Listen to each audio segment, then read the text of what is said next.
Sorry about the technical difficulty we have. We will start part 2 of this. I'd like to start with the proliferation of PACs.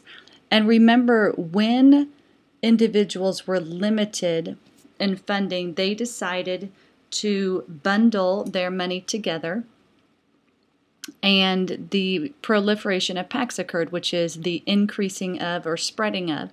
So by law, remember, in the FEC Acts and amendments, it allowed corporations or labor unions and others to donate money to campaigns. So technically, you have an interest group, and interest groups are banned from giving money to candidates, but they can have a PAC that represents the interest groups. So PACs take money again from individuals, and individuals would just be workers, and they donate to a PAC, and a PAC takes all that money and donates it to a very happy candidate. They call this process bundling of funds because they think you will have much more influence over a candidate if you have a large donation of $5,000 rather than individual donations. There are many, many PACs, and that number kept increasing until recent years, where other ones have popped up, like 527s and 501cs. They donate to candidates, and we really don't know if PACs buy candidates, but we know that they influence them because they are giving large donations to candidates, and candidates tend to listen to those who have donated directly to their campaign.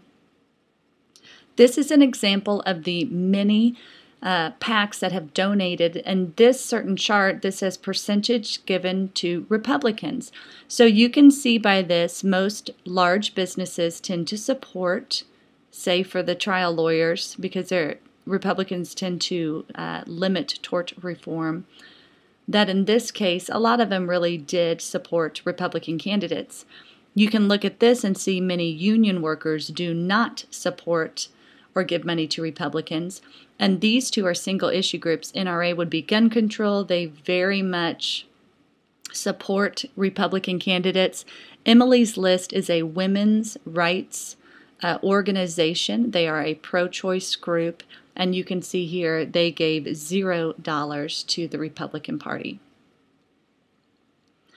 The next several slides I think you can read on your own, but they do go over a history of campaign finance reform. And I think you can really deduce that money and trying to influence and buy who is in office has always been a problem in the United States. So starting, over 100 years ago, that's still wrong, sorry, they started to try to regulate the spending in campaigns. The Civil Service Reform Act was one very interesting one too, where they tried to prohibit the influence of federal employees from giving to candidates.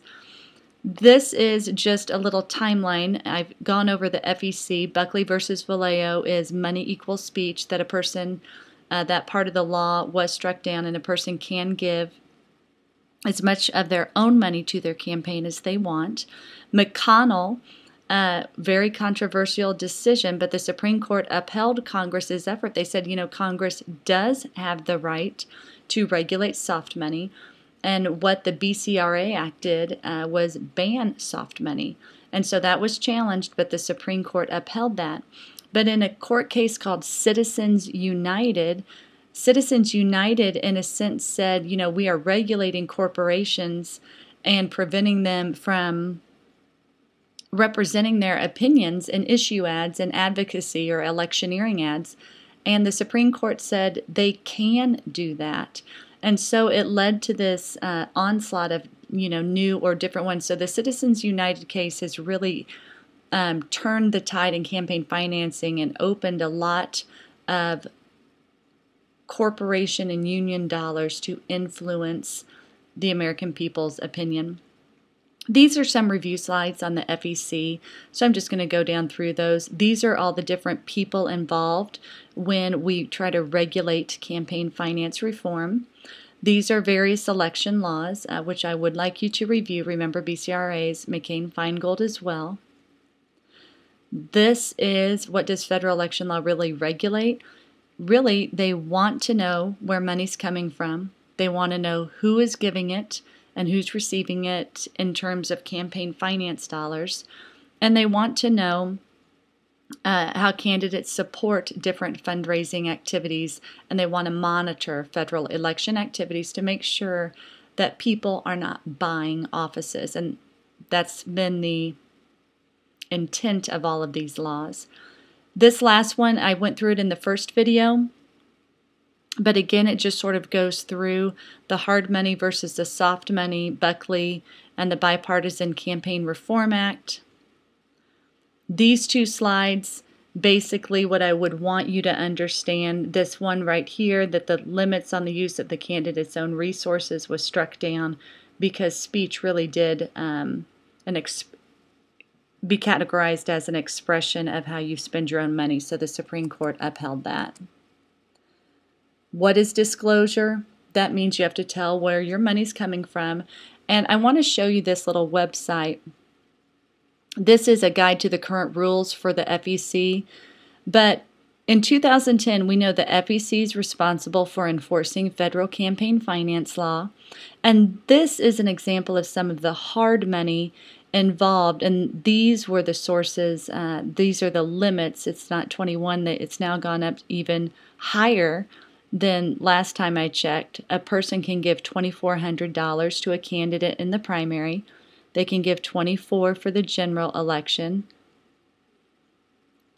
An individual can also give $5,000 to a PAC per year, and it just goes through. So that's what I'm talking about when I say hard money. Those are the rules, and it goes through how much they can give a national committee, multi-candidate political action committee, corporation or union. And if you go down through, really what they're just defining are different things. It says how it works. I'm sorry, I want to go up a little further.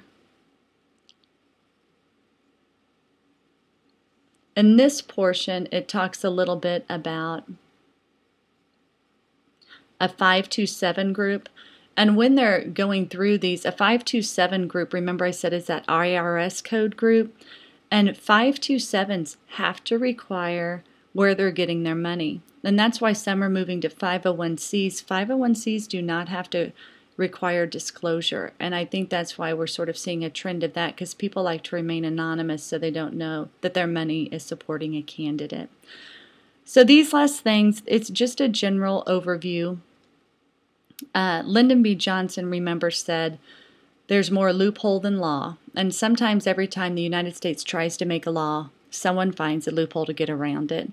And that's really the trend that I've seen here in campaign financing, although I think it's important that the federal government is trying to regulate it so we don't have only millionaires or have millionaires and corporations trying to buy candidates.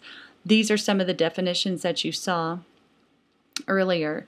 So I do hope this discussion, goes over some of the campaign finance questions that you might have had. Please read your book on it too so you understand it. And when you watch the 2016 presidential election and the 2014 one, I do hope you realize how many different groups out there are vying to influence your vote, and how they do that, whether in negative ads, which tend to be the most effective, or party building activities. I want you to be critical in how you view those so you don't get duped into just hearing.